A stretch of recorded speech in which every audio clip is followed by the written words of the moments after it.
wanting to bake bread, especially with 100% freshly milled wheat, but maybe you're feeling a little overwhelmed.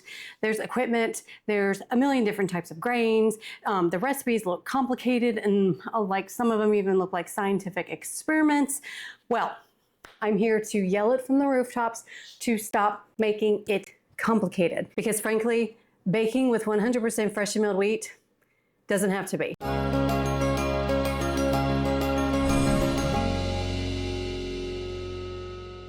Hey y'all, welcome back to Grains and Grit. My name is Felicia, and on this channel, I teach you all things real whole grains from a biblical perspective.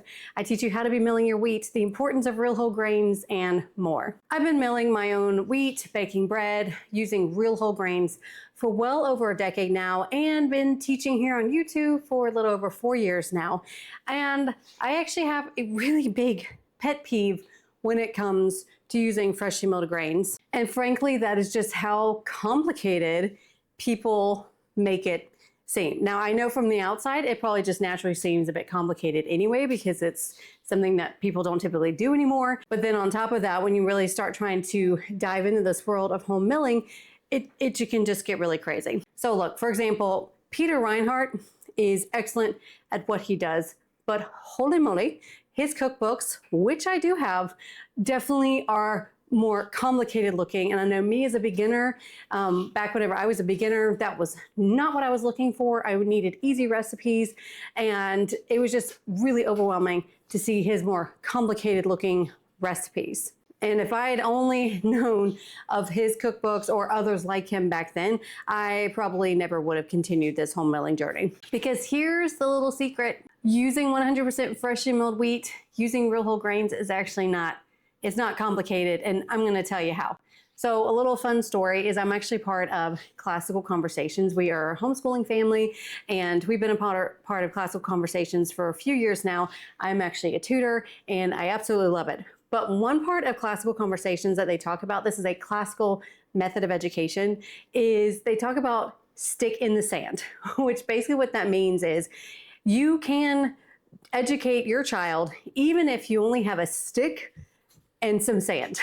You can teach your child. It is not that complicated. And I feel like that's the same way when it comes to real whole grains.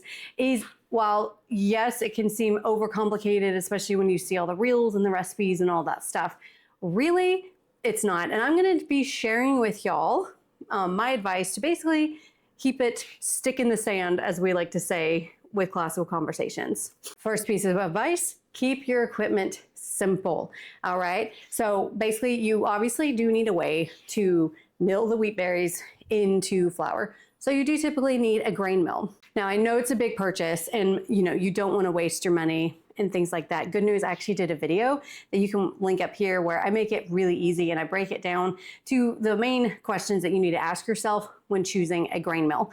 But bottom line is, I know you're basically choosing between a stone grind mill and an impact mill. It's not that complicated, and I recommend that so long as you're really sticking with the well-known reputable brands like Nutrimill, Wonder Mill, Como Mill, Mock Mill, you'll be fine. You're gonna get a good grain mill, especially if you're buying new or refurbished from the companies themselves, where it comes with the warranties. Another thing with equipment is a good mixer is optional. It definitely makes it easy, but you are perfectly capable of doing this by hand. You can knead by hand or just use whatever mixer you have on hand to start off with. So bottom line is, don't look at my kitchen and see all the things and think you need all of these things to get started. I have 5 grain mills, 2 mixers, over 40 different types of grains, a partridge and a pear tree. You do not need all of this stuff. I'm a large family mom. I teach y'all here on YouTube. Companies send me things for review. I mean, that's kind of the reason why I have it. But honestly, I mean, you just need one grain mill. That's really what you need to start off with. As far as equipment goes, just don't make it complicated. Just make that first choice of a good grain mill first. Advice number 2 is concerning your grains. As soon as you enter into this world of home milling, you realize, holy moly, there's a ton of different types of wheat alone. Just in the wheat family, there's a lot more options to choose from than just all-purpose flour and bread flour. But there is an easy way that I recommend that you get started. The first decision that you need to make is, are you okay with conventionally grown grains, or do you want organically grown grains? Because you do have that choice. So make that decision first. And then the second decision you need to make is going with the wheats that I recommend to start with. If you're a beginner, definitely you just need a hard red or a hard white wheat for your yeast breads, because they do the best for yeast type breads. And then a soft white wheat for your baked goods, your biscuits, your cookies, cakes, pie crust, those type of things.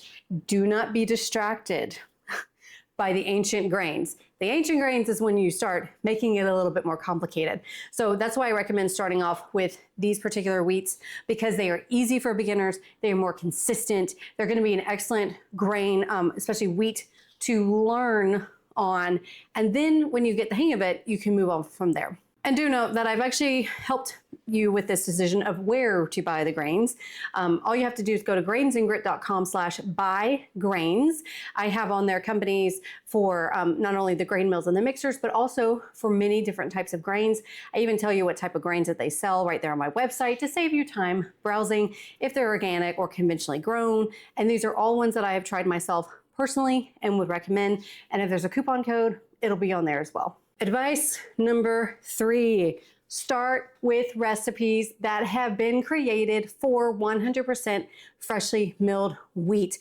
I think this is one of the biggest discouragements for people starting off. A way to make it complicated is you're taking your recipes that you may be used to using with store-bought flour and trying to convert that to freshly milled wheat. And sometimes it works, sometimes it doesn't. And it just kind of makes the thing more complicated. So while you're getting the hang of everything, I suggest using recipes that call for 100% freshly milled wheat. Get the hang of things, and then you can start converting those beloved recipes. Oh, and if you're looking for a good source, I have a cookbook that I created just for y'all, and I will certainly link it below. But every single one of my recipes is using 100% freshly milled wheat. So on the flip side, for those of you who may want to use store-bought flour, this is not the cookbook for you. And another thing with recipes is when you're starting off, I know whenever it's new and it's exciting, you want to try all the things. And I recommend that you actually get one recipe and master it. I actually recommend, as far as bread loaves go, just get you a sandwich type recipe. In my cookbook, that is just my simple yeast bread recipe. And it does many things, and it's just your basic sandwich bread, which I don't know about you, but in my house, just a regular sandwich loaf is what we're using the most. So go ahead and master that one recipe, and then move on to other things, more complicated recipes, things like that. Don't start with croissants. That's a complicated recipe. You can do it, but probably not one to start off with. Number 4, this is one place where people can really make this complicated, is the whole, you have to weigh the grains versus cup measurements. This is mainly about technique. And so whether you want to weigh all your ingredients or you use cup measurements, either way actually is fine, but the key is it's actually more of your technique and learning to read the dough when it comes to 100% freshly milled wheat. So that's why I find with people, especially those who insist like you must weigh everything, it's the only way your bread's gonna turn out right. Not necessarily. I don't know, for me, I prefer not to weigh. Other people love to weigh. And that's great. Honestly, find which one you like to do, but ultimately learn to read the dough. And I did a video, it's a recent video about this, where I kind of show you an experiment that I did of why you cannot 100% rely on weighing or just your cup measurements, and learning to read the dough. And I teach you how to do that in this video up here. But all right, number 5, another way that people want to make this complicated is thinking that you have to do sourdough. And that is just simply not true. When it comes to 100% freshly milled wheat, and if you are a newbie, if you have never made bread in your life, if you have never done sourdough especially, I do not recommend that you start off with sourdough. That really complicates things. Sourdough is more complicated than commercial yeast. And the beauty of it is you can still have the benefits of freshly milled wheat while using commercial yeast. And it's easier. You can learn your bread baking method and techniques and how to be reading that dough. You can really get a lot of learning in using commercial yeast. And then if you choose to, you can switch over to sourdough with freshly milled wheat. It can be done. Yes, it is more complicated, but I know for me, if I started off over a decade ago thinking I could only use freshly milled wheat with sourdough, I would have given up. It would have been so discouraging to me, considering I barely knew how to cook whenever I got started, much less any sort of bread baking. I mean, no experience whatsoever. And I think that that would just really be a huge discouragement to people because it just is more complicated with sourdough until you get the hang of it. And so that's why I say don't start with sourdough as a beginner. That makes it more complicated. Use commercial yeast. You're still getting a ton of benefits with real whole grains. And then when you get the hang of it, move on to sourdough from there. Number 6, please remember, humans have been baking bread with freshly milled wheat for thousands of years. And they have been doing it without our modern conveniences. They mill by hand. They cook over a fire. They have no standardized measurements like we do today, no scales, nothing like that. And humans have been feeding their families just fine for thousands of years, pretty much keeping it simple. I mean, again, it's something that you have to learn. It's a skill that you got to learn, but it doesn't have to be that complicated. And if people can frankly do this by hand and over a fire, we can do it too with all of our modern conveniences. In conclusion, y'all, please remember that at the end of the day, 100% freshly milled flour is still just flour. Yes, there is a little bit of a learning curve. It definitely is different than store-bought flour, and those are all things that you have to learn. But at the end of the day, don't be intimidated by it because it's just flour. And as with many different skills, whether it's cooking, baking, or maybe the arts like painting or learning to play the piano, you can make it complicated if you want, but it doesn't have to be. And again, for all of you newbies out there, I recommend don't make it complicated. Just get you a grain mill, start with those easy flours, get you just recipes that are tried and true and have been tested with freshly milled wheat, and just have fun with it. Laugh at your mistakes, learn from it, and move on.